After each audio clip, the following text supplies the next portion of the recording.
I'll just say it.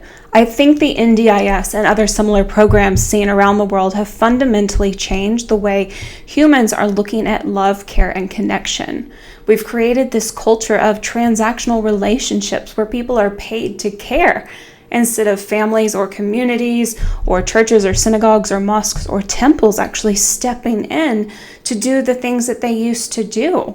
There's so many instances of this, and that's why I'm speaking about it today. I don't have all the answers. I don't have all the solutions.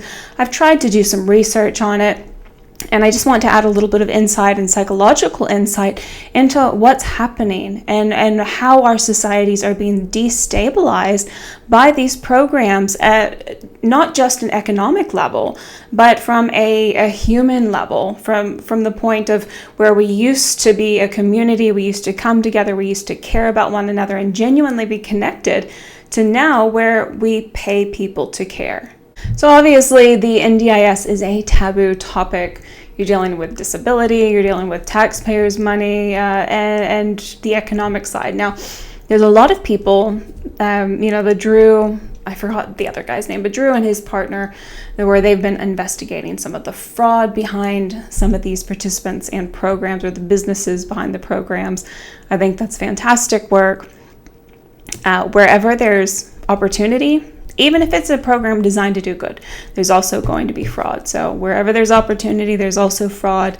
And I'm glad some people are looking into it, and that some politicians are even trying to, get down to the bottom of it and see change. But all of that's known, or it's becoming known. So I wanted to touch more on that human side, because I don't see that talked about much. And look, there's a chance it's going to upset you. It may upset your lifestyle, how you treat your parents, how you treat your kids. And that's not the goal here. But if we don't talk about these things, I think they're just going to get worse. And just because I'm talking about them doesn't mean I'm judging you. It doesn't mean other people are judging you. So please keep an open mind. This is an open discussion, and I think it's important we have it. So basically what I said, I think we've changed, our culture has changed where we're paid to care about people, which has really changed the way we look at each other, even the way we look at ourselves. What's interesting is you're going to have seasons of your life, whether it's, a week, whether it's months, whether it's years, where you may have significant depression or anxiety or grief, or you feel lonely, or you may be going through a very difficult time. And historically, what humans have done is they had family, they had community, they had people that they could speak to, that they could rely on, that they could trust. They wouldn't look. Not everyone's is trustworthy, and we can get that from the history books. There's a lot of backstabbing that's happened in the past, but again, people generally had somebody to talk to.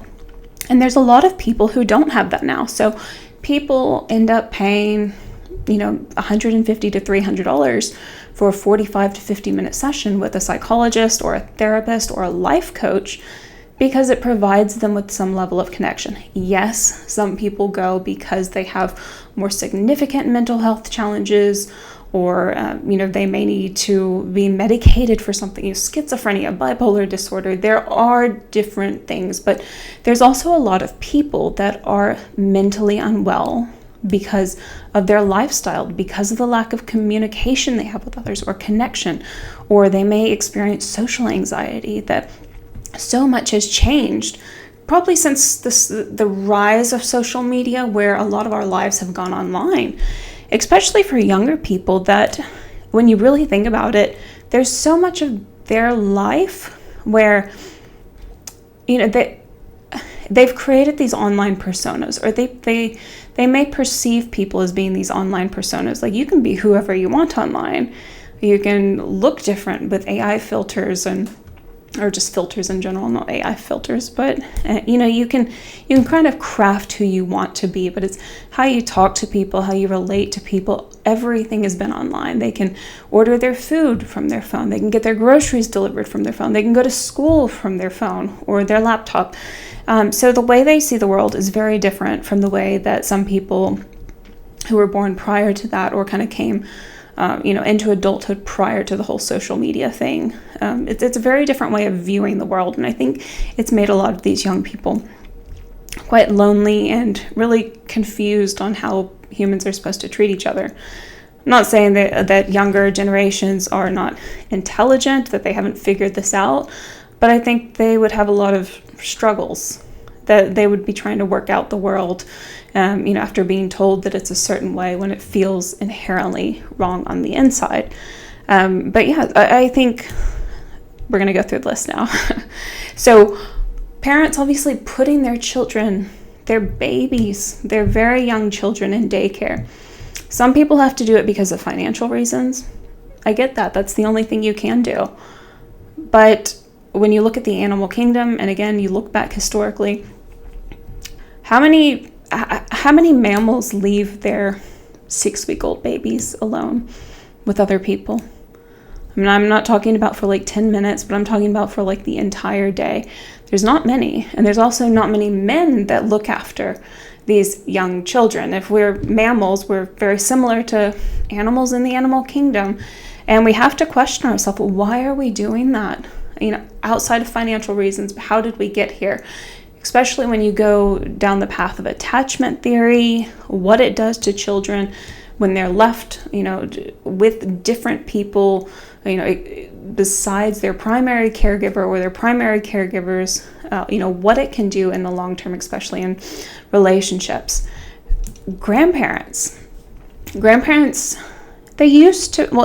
people used to live around their families more, where they could actually, go to their aunt and uncle's house. They could go to grandparents, they could visit them. And that's not the case anymore. People live further away from their families, but even when they do see grandparents, there's a lot of grandparents out there. They're happy to take pictures of their grandkids, put them on social media, kind of share, what a wonderful grandparent, I'm a wonderful grandmother or grandpa. And then they don't want to spend any time with the kids or engage with them or really get to know them or have a relationship with them. I have heard so many stories of this happening. And I think it's become more of a cultural norm where it's like a grandparent, and not every grandparent, don't take this to heart if you're not this way.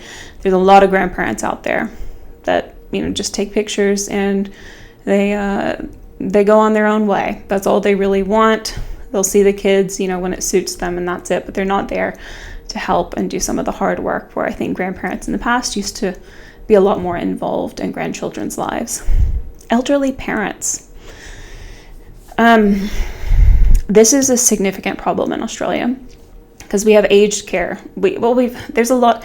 If you've ever had a elderly parent or grandparent that has gone in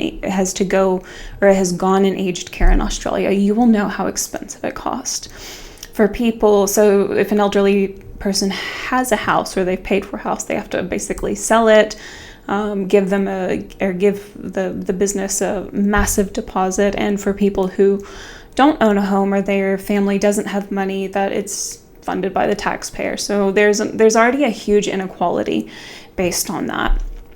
But yeah, aged care, that instead of children or family members or community members looking after the elderly, as you would see in more collective communities in a lot of countries in Asia or even South America or Africa, that you're going to see Western countries like Australia putting their parents or their grandparents in these aged care, or these aged, homes, assistance programs, anything that kind of diverts responsibility from them having to do it. That's one side of it. But the other side is when elderly people live alone, and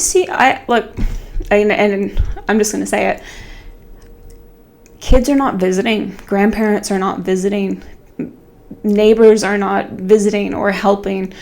You can drive through Australia, and do you know how many houses you see that are falling apart?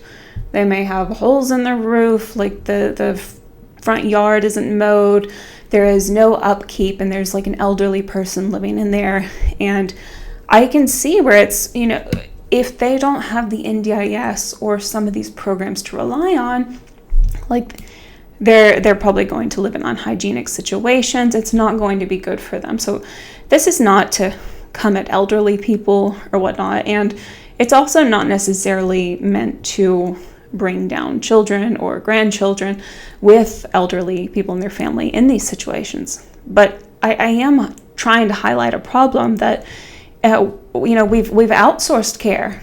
We've outsourced people that we should love, people that we should have responsibility to, people that we should want to care about. And then we also complain when these people are in the hands of others, whether it's in, retirement homes or, aged care facilities or hospitals, when people in those areas that don't make much money at all, when they're not giving them the care we want them to, we complain about it, but at the same time, we're not willing to do anything about it.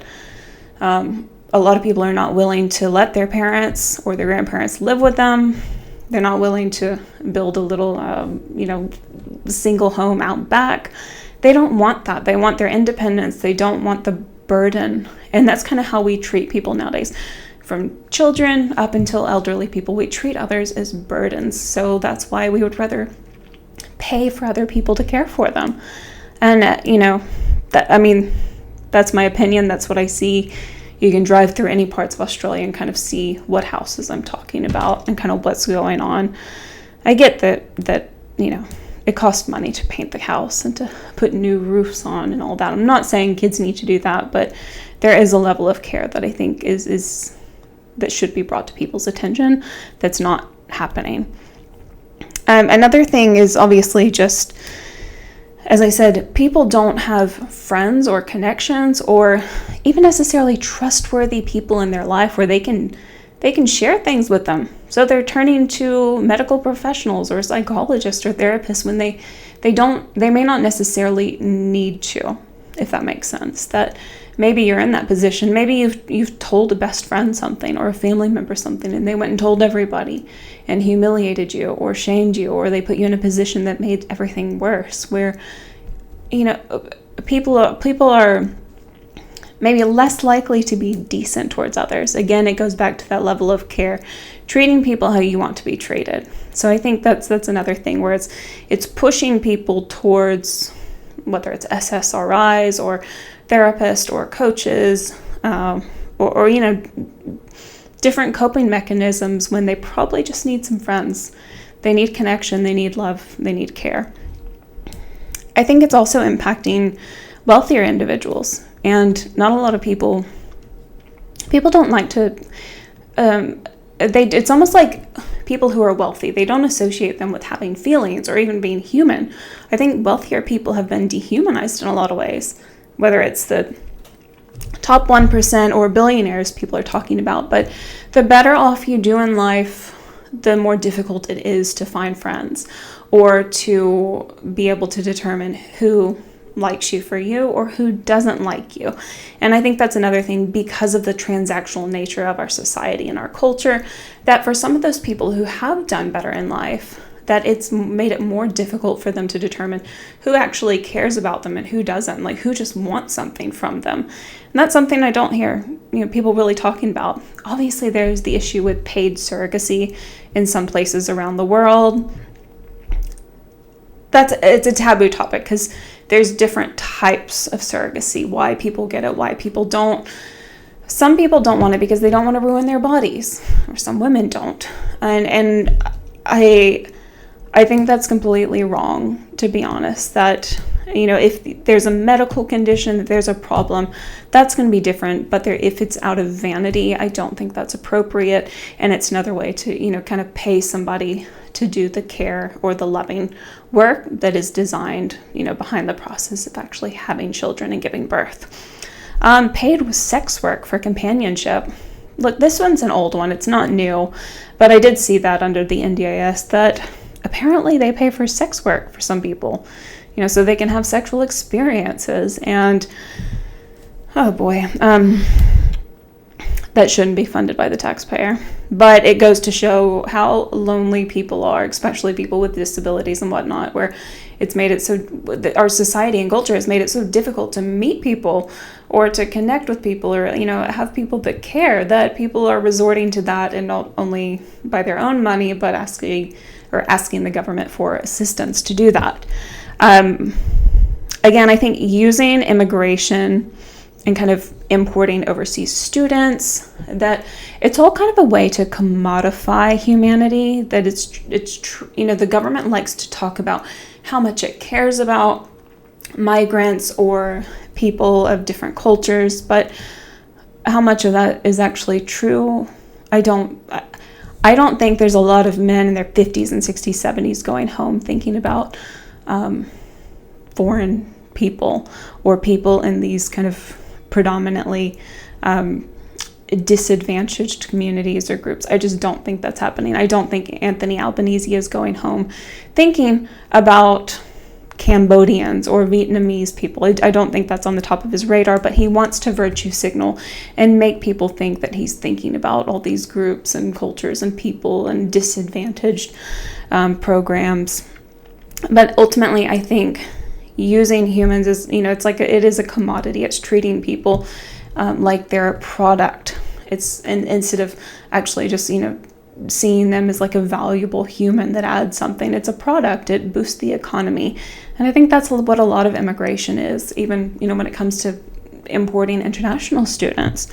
I think all of this has just created this culture of paying to care, where we have transactional lives, where we see other people through that.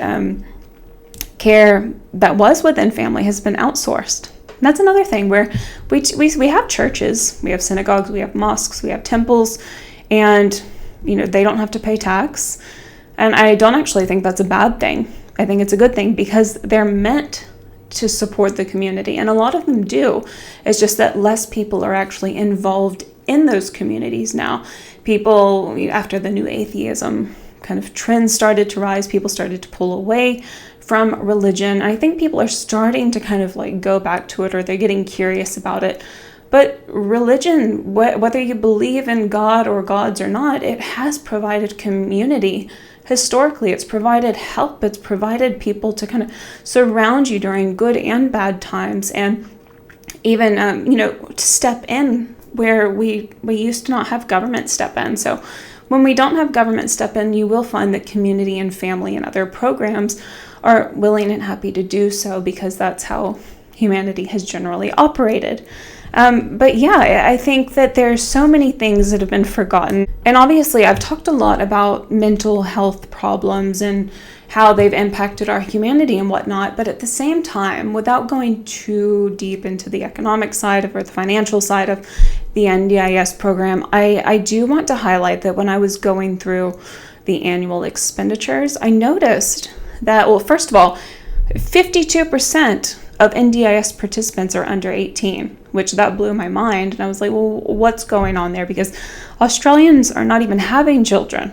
Like, we're not seeing those numbers. I think we're below Japan in terms of our birth rate here in Australia. 43% of NDIS participants had autism or have autism. It's about 325,000 people. And, out of the population in Australia, I don't think that's an unreasonable number. Those individuals, it costs about $32,000 to $36,000 a year or annually to fund some of their needs or whatnot.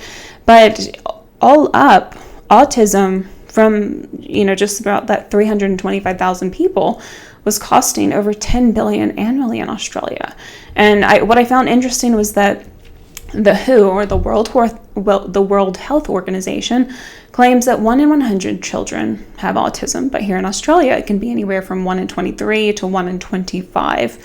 Some people would attribute that to having better programs that are able to diagnose children, from the age of about 5 or 6 years old. So not that it's actually risen, or not that the number of autism cases have risen, but that we're just able to identify it more. Some people have differing opinions or views on that, but from a scientific or psychological standpoint, that's going to be the case, that people are just able to identify it more now. But it's a staggering number.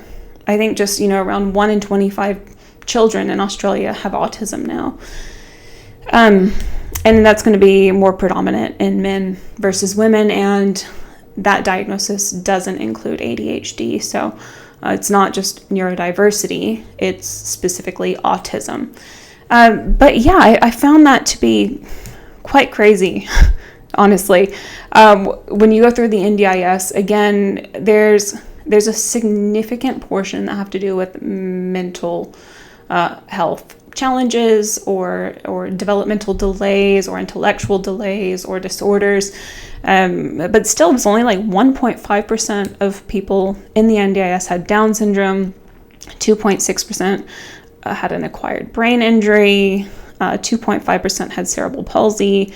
There was about 10 to 17% that had like a psychosocial disability, which would be like schizophrenia or bipolar. It could include depression and anxiety, and I think that would show more in adults. But yeah, for a lot of this younger generation or these children, it's coming up as, autism, intellectual disabilities, or developmental delays, and a lot of funding is going into that.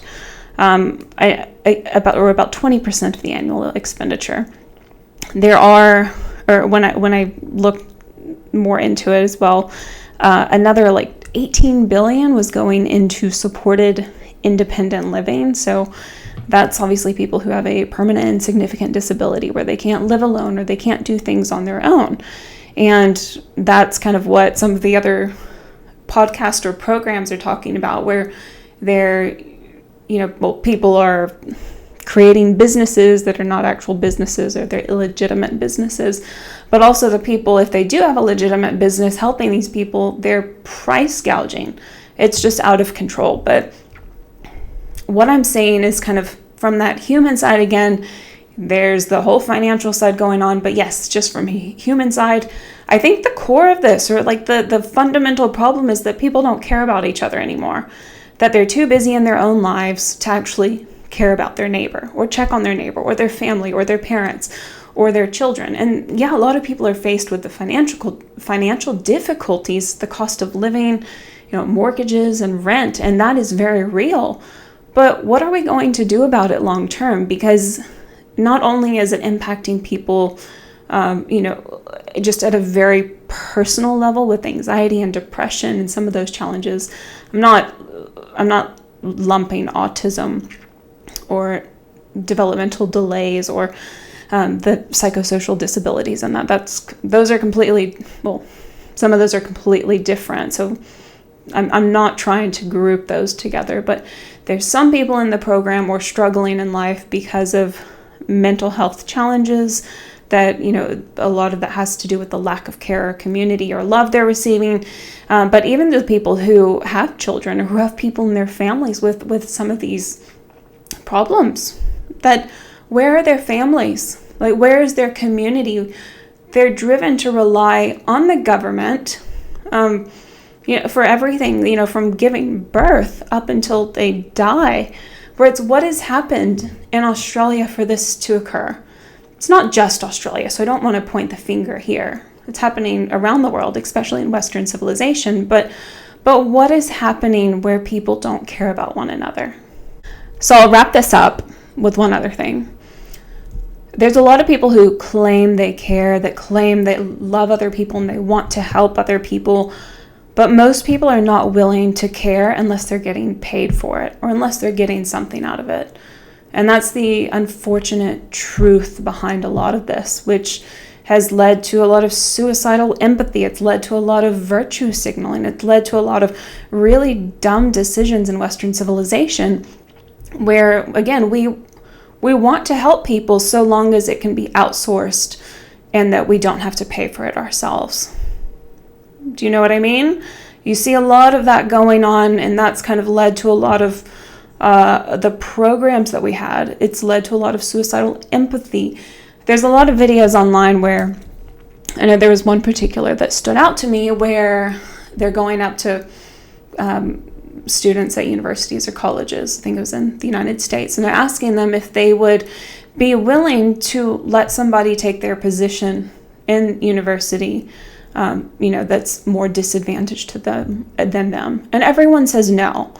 That it's, again, people are saying things and voting for things and doing things that sound good in theory, but in practice it just doesn't work, or it's not working, because you can't continuously outsource care and love and connection to other people. What do we do about the NDIS? Well, I really hope that the people investigating the financial fraud going on in it, I hope that they continue doing that. I hope that politicians get on board and they can bring those numbers down substantially. That will help the taxpayers. That will help people who genuinely need help. But on the other side, let's remind ourselves that a lot of this, we need to be looking in the mirror. We need to be looking at ourselves. Like, what are we doing for community? What are we doing for our neighbors? What are we doing for our families? What are we doing for our children and our parents and our grandparents? And is it enough, or could we do more? Could we change anything in our own lives and in our own culture? Things that could cause some of these social norms to shift, from outsourcing and relying on the government, which just creates dependency and helplessness. And then we'll find ourselves there one day complaining that the people working there don't care enough. Or are we going to do something? Thank you for watching. If you enjoyed this, please subscribe, like, comment below.